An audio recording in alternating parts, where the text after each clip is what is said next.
All right.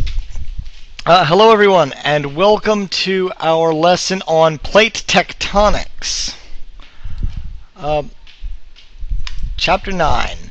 All right. When we speak about plate tectonics, it's important to remember that we are really talking about a relatively new field in science. And we're talking about an area in which there are still a lot of questions that need to be answered.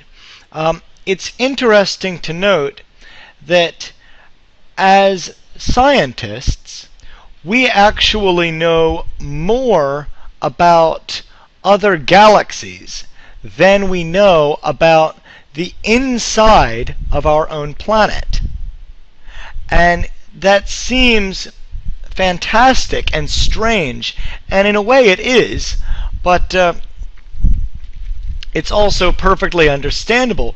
We can use our telescopes to look at other galaxies.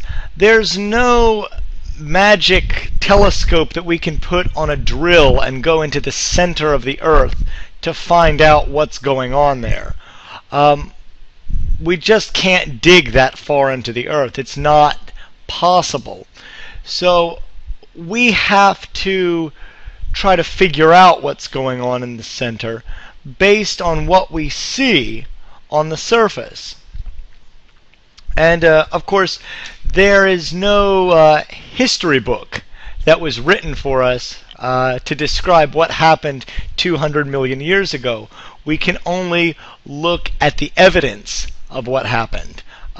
It's like trying to figure out what happened in a war based just on the wreckage that's left without understanding anything of what the people have said or anything of what the people have done. So in many ways, continental drift was an idea well before its time. This guy Wegener had this wild idea of continental drift. It stated that the continents had once been joined to form a single supercontinent. He proposed this supercontinent that he called Pangaea, and said that it began to break apart about 200 million years ago and form our present-day land masses. This was an idea before its time because back when Wegener had this idea, we did not know that the Earth was so old. But there was still a lot of interesting evidence for this. And you can see this process, this theory about the breakup of Pangaea on slide 4, where 250 million years ago, all of the land on Earth is one big mass, which we call Pangaea. About 200 million years ago, during the time of the earliest dinosaurs, that landmass starts to break up into Laurasia and Gondwanaland. By 100 million years ago, North and South America have started to break away. Australia, India, and Antarctica have broken away. 50 million years ago, by this point, the dinosaurs are dead. Mammals are starting to take over the Earth. By this point, the Atlantic Ocean has formed. Australia has completely broken away from Antarctica. And now finally, in that last picture, we see the Earth as it stands today. India now connected to Asia. Arabia now broken away from Africa. Australia now very far from Antarctica. And that's the world as it looks today. But like I said, this was an idea before its time. There was a lot of evidence for it and some evidence against it. let's take a look at each one. First, the evidence for this idea of continental drift. Well, probably the most obvious is what we call the continental puzzle. Maybe you've looked at a map or a globe and you've seen how Africa and South America almost look like two puzzle pieces that should fit together. That's probably the most obvious example of the continental puzzle. But there are other interesting pieces as well. Let's skip ahead for just a second and look on slide 7. On slide 7, we see another example of this in matching mountain ranges.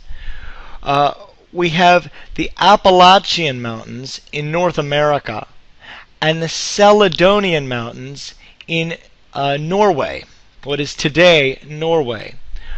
Well, if we push the continents together, we can see that those mountains may have been part of one long mountain range that's broken apart.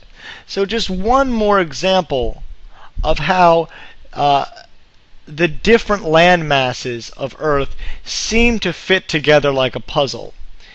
If Africa and South America are like two edges that fit together nicely, the Appalachians and the Caledonian Mountains are almost like a picture on those pieces that fits together very well. So we've got the pieces fit and the picture itself kind of fits. But let's move back a little bit to slide 5. Further evidence, we see matching fossils. So there are a lot of fossils that we might find in two very far away parts of the world because they were once together. An example of this might be fossil evidence from India that matches parts of southern Africa, because that part of western India was once touching southern Africa. More evidence, rock types and structures. We've talked in this series already about sedimentary and metamorphic rocks, and how sedimentary rocks form when those bands of sediments are deposited one on top of the other. If you remember our lesson, we saw those illustrations of sedimentary rocks with the different layers, with maybe layers of the yellow, the brown, the pink, the white, the gray, all the different layers of rock representing different types of sedimentary rock. We can use those bands. We can look at those bands and we find that they often match perfectly, or they match very, very well with bands in faraway parts of the world. And that's because those two pieces of the puzzle were once touching one another. Let's move on. Again, on slide 7, that mountain range that looks so nice together. Strong evidence that they were once part of the same mountain range. On slide 8, we see evidence of glaciers. This would be that climate evidence. We see evidence of glaciers in South America, Africa, India, and southern Australia. Now, if you look at the world today, in that picture on the bottom, it doesn't seem to make sense. Why do we see those glaciers along that little stripe in South America? Why along the bottom half of Africa? Why along most of India and Himalaya, and then that little bit on the south of Australia? Why in those 4 places they're so far apart? And the reason is because those 4 parts of the Earth were all together touching Antarctica. And you can see that in that top picture. All right? So this would be an example, like the mountain range, how the pieces fit together and also now the picture matches. So this is all very strong evidence and very difficult to ignore. So Wegener showed this to everybody. He said, look, these pieces fit together. South America fits into Africa. These mountain ranges look like they fit together. These different glaciers, they had to fit together. And if we push it all together, it works really, really well. Like, all this fits together so well, I bet all these continents were together and they just moved apart. Okay, interesting theory, but then his critics only had to ask one question. How? If that's true, how did the continents move? And that's the question that Wegener could not answer. It's the same problem that Charles Darwin had when he proposed the theory of evolution. He said, hey, you know what? I'll bet these things, look, organisms change to adapt to their environment.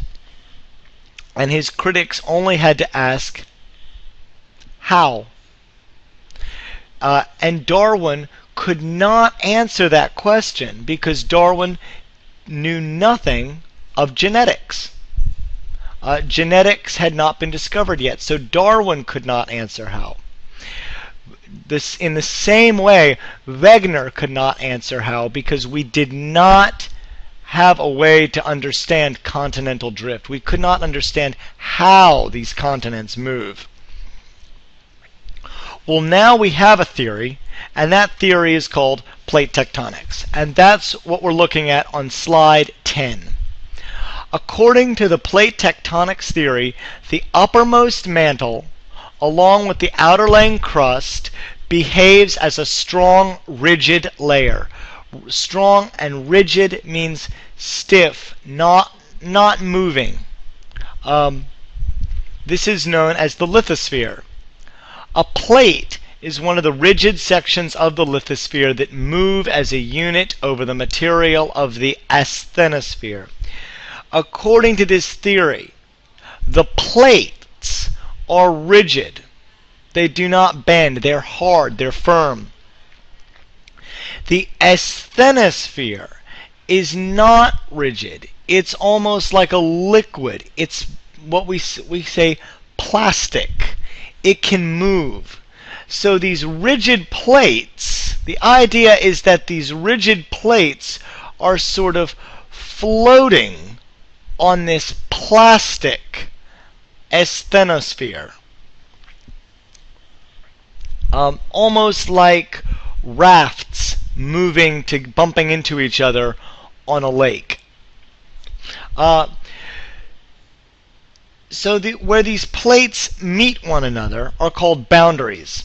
And there are 3 different types of boundaries which we're going to look at closely. You can see a picture of these on slide 12. So why don't you go to slide 12 to look at these 3 different types of boundaries. The first one there on the left is what we call a divergent boundary. Now, diverge means to separate, and that's what's happening. Divergent boundaries are the place where 2 plates are moving apart. So they're moving away from one another.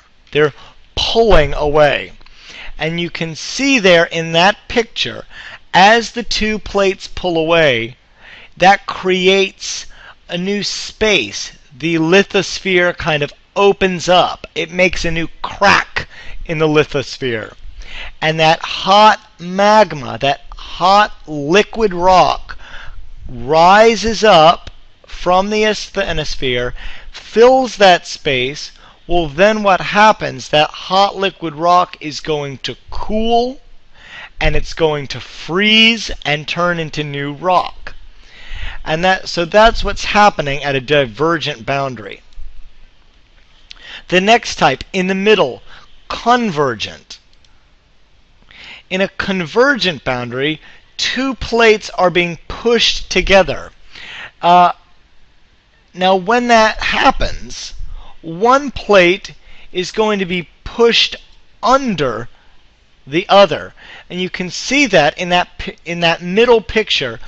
As those two plates are pushed together, the plate on the left is being pushed down underneath the plate on the right. And then you can see a place there where all that hot liquid magma, that hot red magma, is being pushed up to form volcanoes and form new mountains. And that's a convergent boundary. The third type is a transform fault. This would be where two plates grind past one another without the production or destruction of the lithosphere. If you remember our unit on weather, when we learned about occluded fronts, this would be like an occluded front, where we have the two fronts that are moving in opposite directions. This would be more or less the same thing. We have two plates that are just moving against one another. There's no pushing.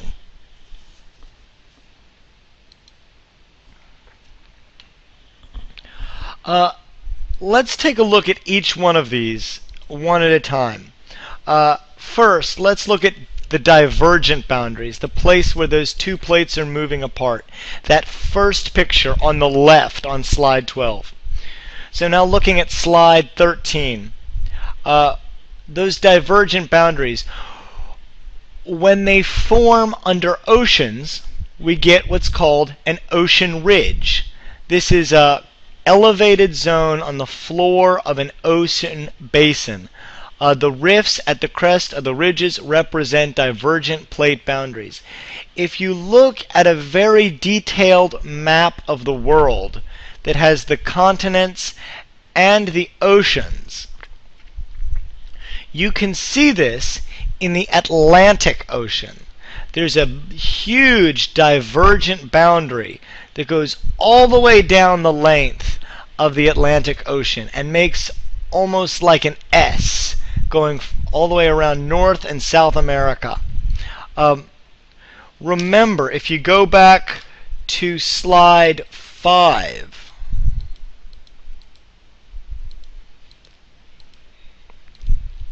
well, actually, go back to slide 7. If you look at slide 7, you can see in those two pictures how North and South America have been pulling away from Africa and Europe. Well, this would be a divergent boundary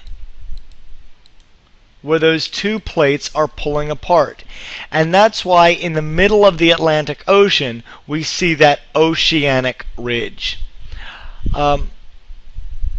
Another type of divergent boundary would be a rift valley. That's a deep fractured structure found along the axes of divergent plate boundaries. They can develop on the sea floor or on land. There's a great example of this. You can look at both of these. You can see both of these on the next slide, slide 14. You can see that divergent boundary where the crust is being pulled apart, and then in the second picture down, it's being pulled apart even farther so that we form a rift valley,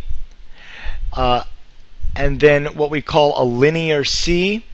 Uh, we can see this today in East Africa. East Africa has what's called the Great Rift Valley that runs down through Kenya and Tanzania, as well as Malawi, Rwanda, and Burundi. If you look at a map of Africa, you'll see several long lakes, like Lake Malawi and Lake Victoria, that run in the same direction. And that Great Rift Valley runs in that same direction because what you're seeing there is one big divergent boundary. A lot of valleys, and a big valley, and a lot of linear, and a couple linear seas. As that moves farther and farther apart, we get an oceanic ridge, an oceanic crust, and that looks more like the Atlantic Ocean today. So that those middle two pictures are like Africa today. That bottom picture is sort of like what the Atlantic Ocean looks like today. So it's important to remember that when we look at the world, these plates, they didn't move around for 200 million years and then stop. They're still moving. And so if we look around the world, we can see all of these processes taking place. So if we look at East Africa, we can see divergence like in those middle two pictures. If we look at the Atlantic Ocean, we can see divergence like the bottom picture with the rift and the oceanic ridge. More about divergent boundaries, slide 15 now. When spreading centers develop within a continent, the land masses may split into two, forming a rift. Again, that's like Africa, and you can see a great picture of this on slide 16.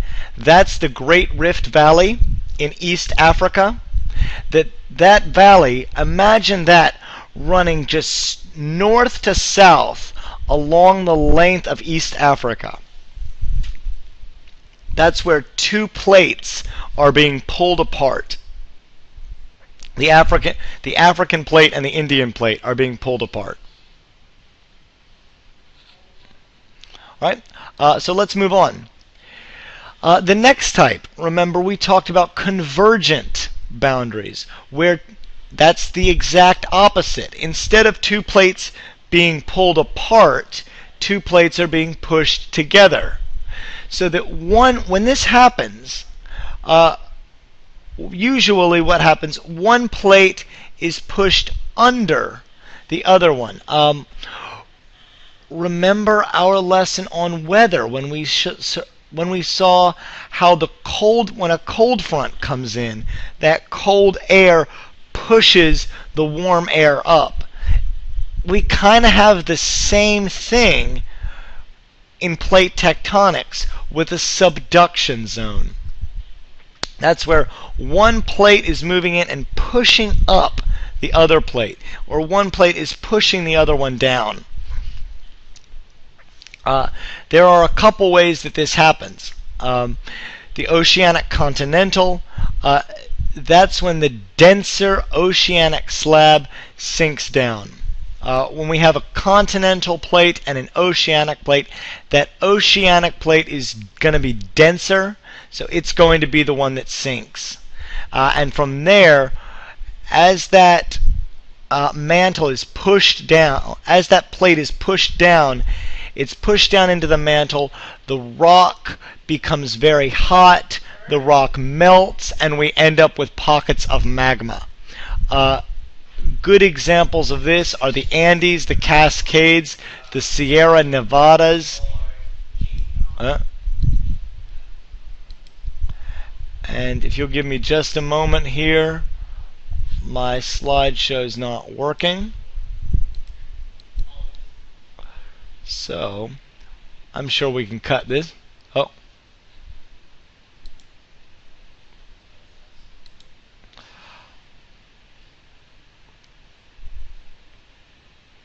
Kirk?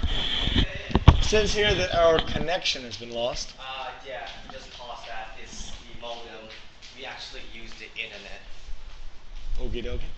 Wait for a minute. Come on. All right. There you go. We'll patch it together. How do I go back and forward? Keyboard. Oh, all right. Okie dokie. Yeah, just go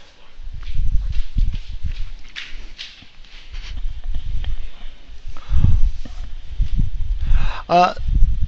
So at an oceanic continental boundary, that denser oceanic slab sinks down into the asthenosphere, and the rock in the lithosphere starts to melt and becomes that hot liquid magma. So we end up with a pocket of liquid magma. You can see a good example of that on the next slide. With that, we have the subducting oceanic lithosphere. It's going down. We're getting those pockets of hot red liquid magma. Two important features to look at here. We've got that oceanic trench, that deep area where the plate is being pulled under. And then we've got that arc of volcanic mountains right just coming out of the ocean, where all of that hot magma is rising up to the top. And again, a good example of this would be the Andes Mountains in South America.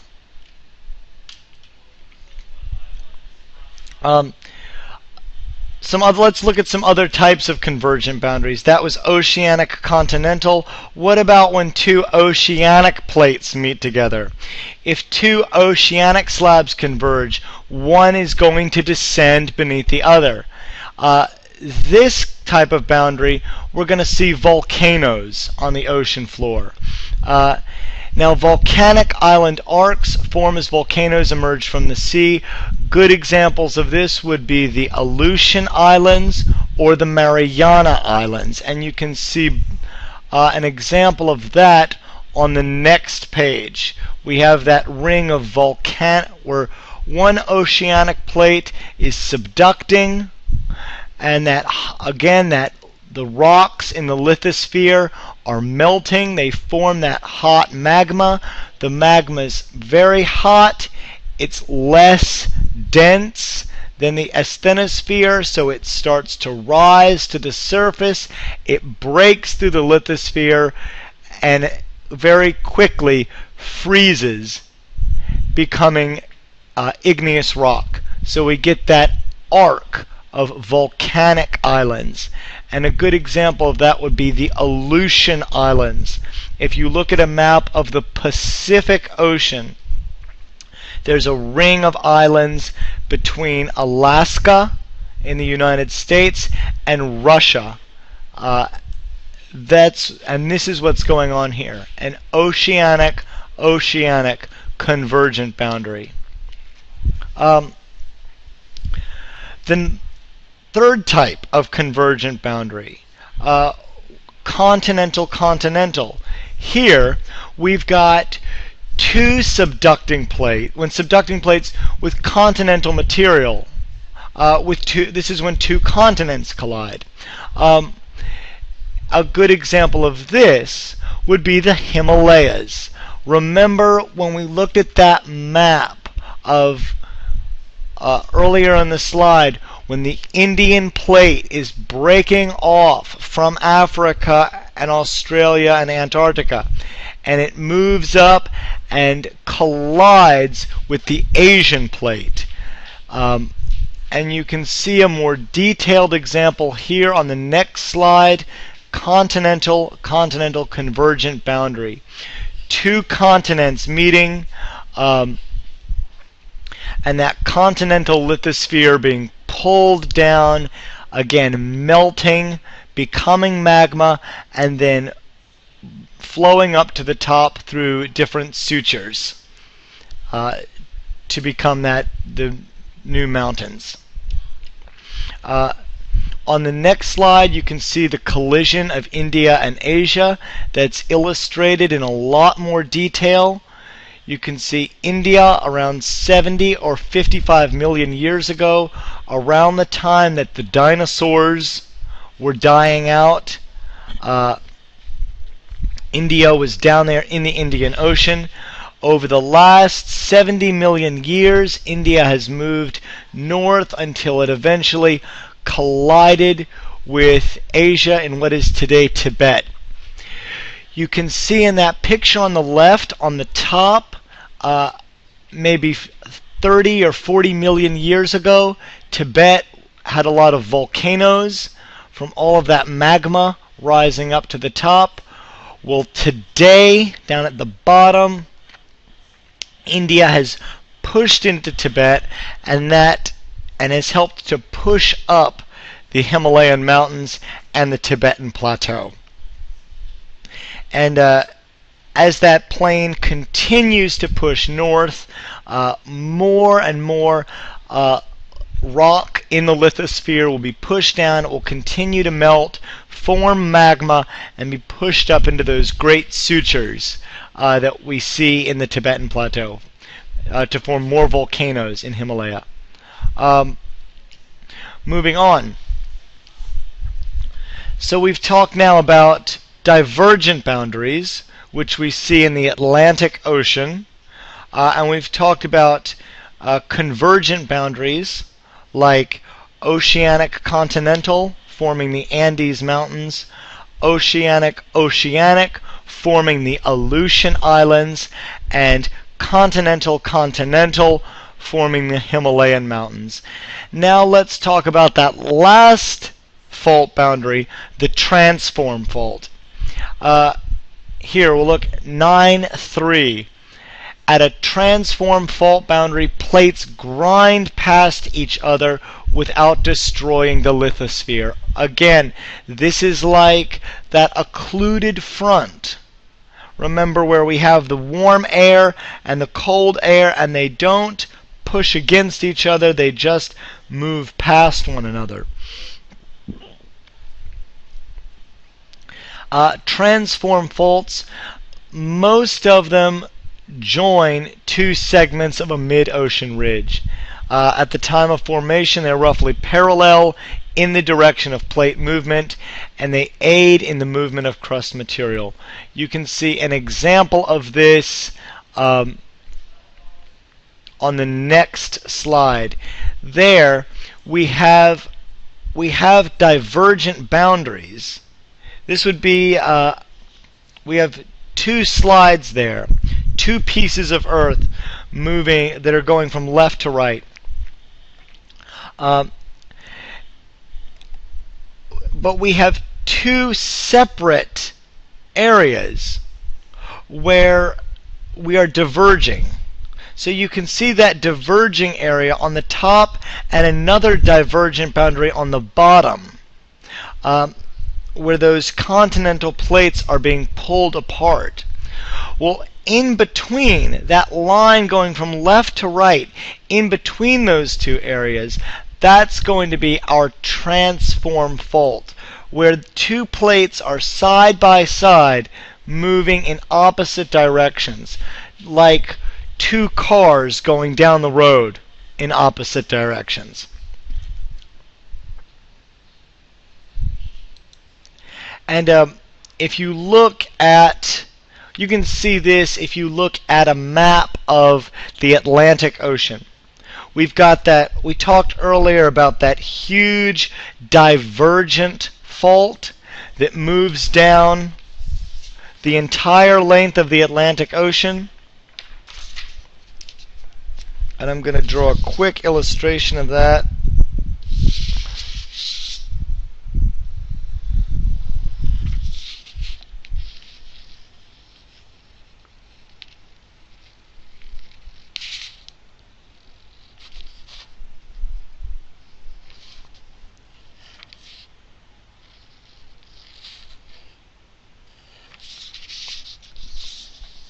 Yeah. So, over here, I've drawn the North American and South American continents, and that fault boundary going down the length of the Atlantic Ocean. This is one big divergent boundary, but along that divergent boundary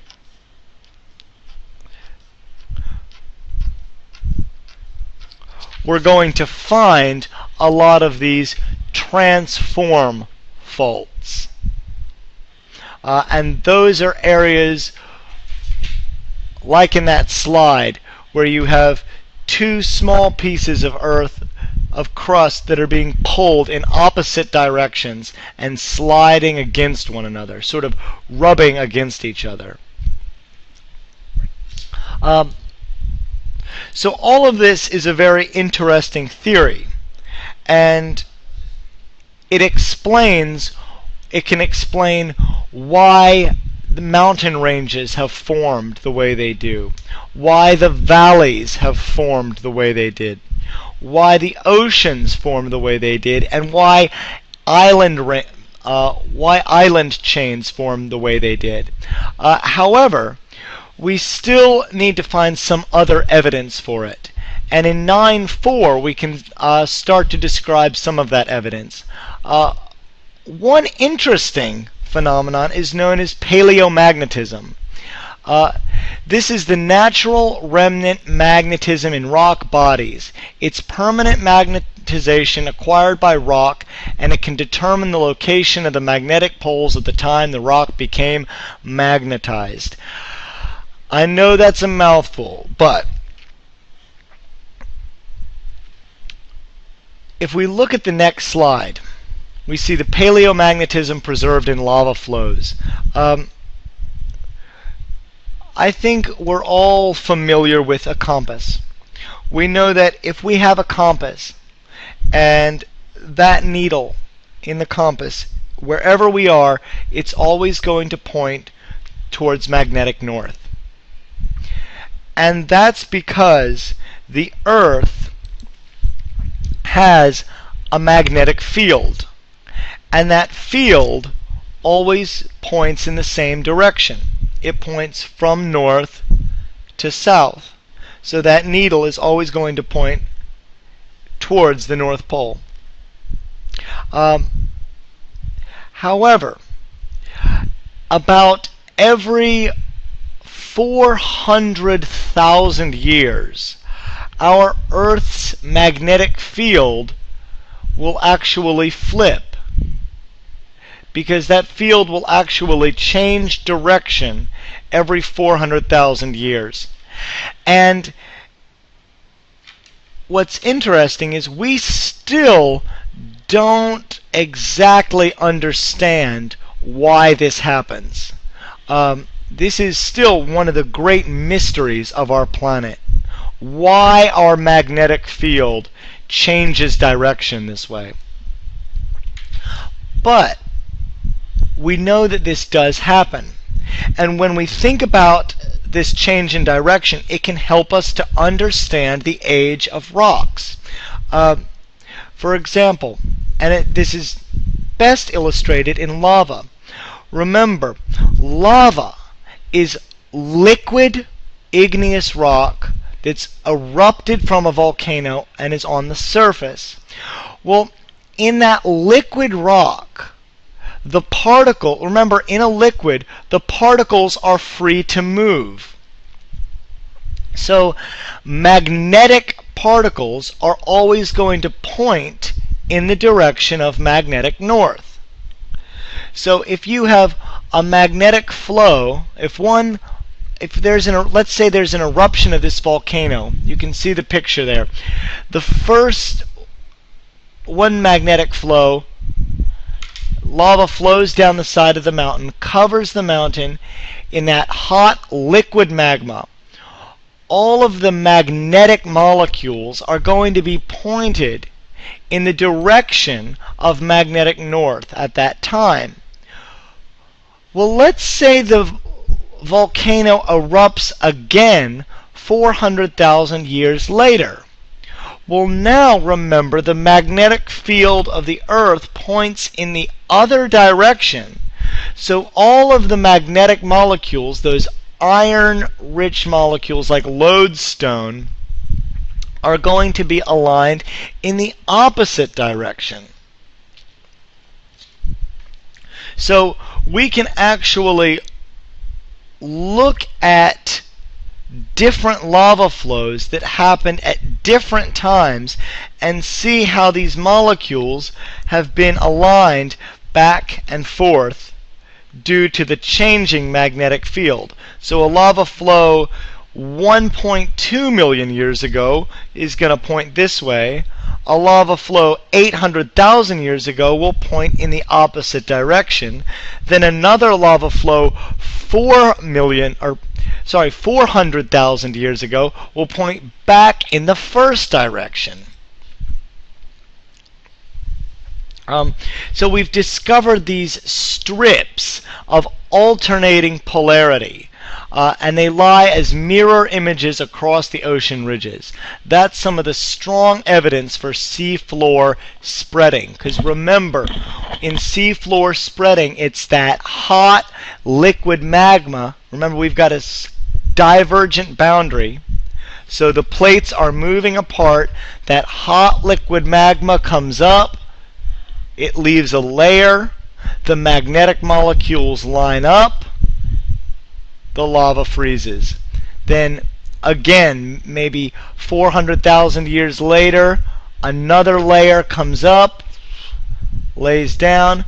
This time the magnetic molecules are pointed in the opposite direction. So we can look at the alignment of these iron compounds like lodestone, and we can see that at the bottom of the ocean we have these layers that are pointing in opposite directions because the Earth's magnetic field was going back and forth.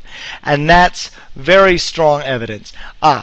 So you can see this on the next slide, the polarity of the ocean crust. We get these different stripes of polarity. So we've got at the very top the period of normal magnetism. The hot magma rises up, it cools with polarity pointing in one direction. Then the next time we get polarity in the opposite direction.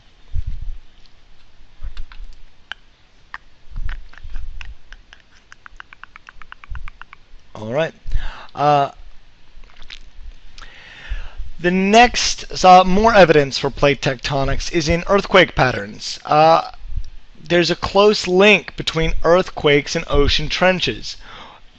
Most people understand that more earthquakes occur in the parts of Earth that are on plate boundaries.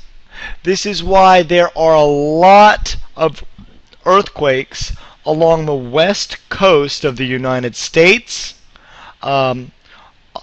in South America, like in Chile, and then in Japan.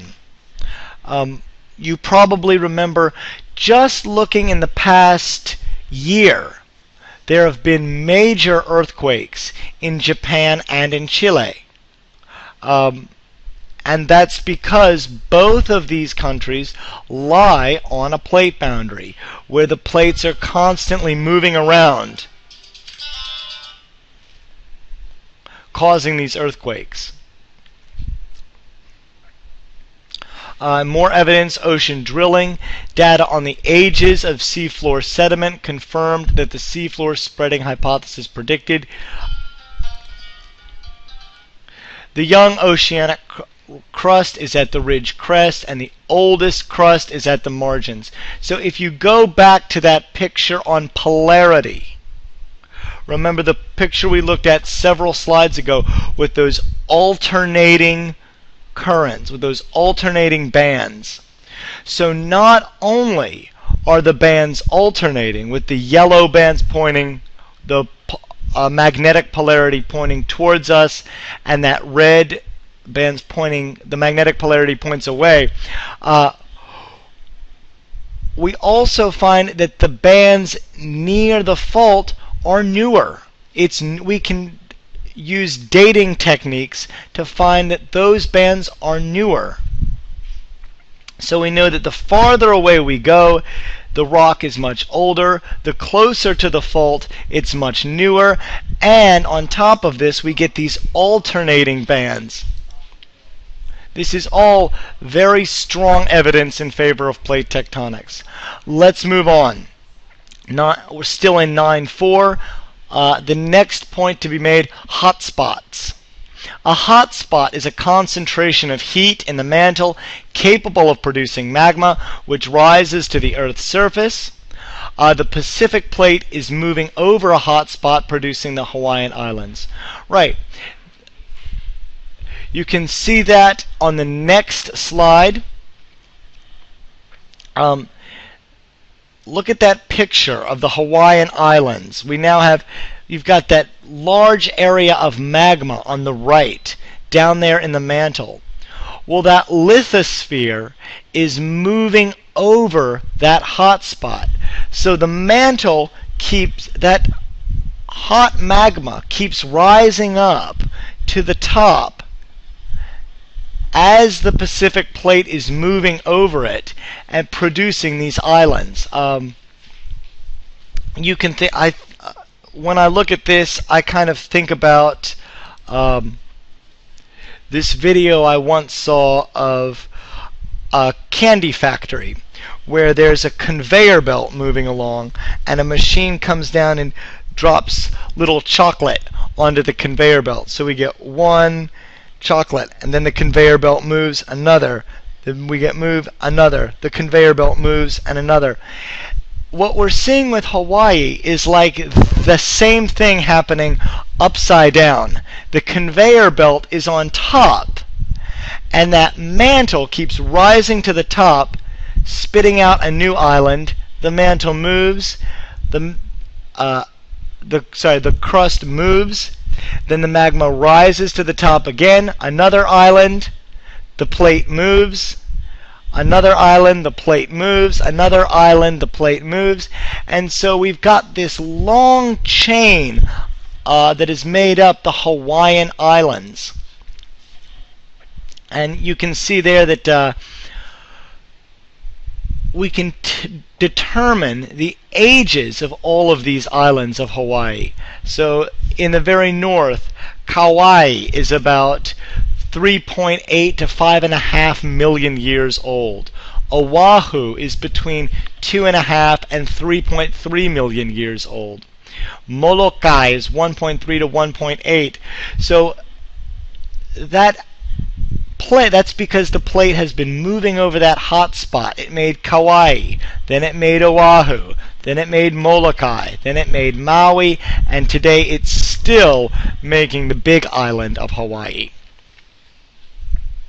And if you look at that globe in the bottom left, you can see that that chain is actually much longer than the archipelago. It extends all the way to the Emperor Seamount chain, much farther into the Pacific. All of those chains, that entire chain there, the Hawaiian chain, was made the same way from that same mantle plume. Moving on, 9.5, the actual mechanisms and the causes. Most people agree that it's because of convection in the mantle, and this is the driving force for plate movement. Remember what we learned about convection, how this is the heat transfer in a fluid or in a liquid. When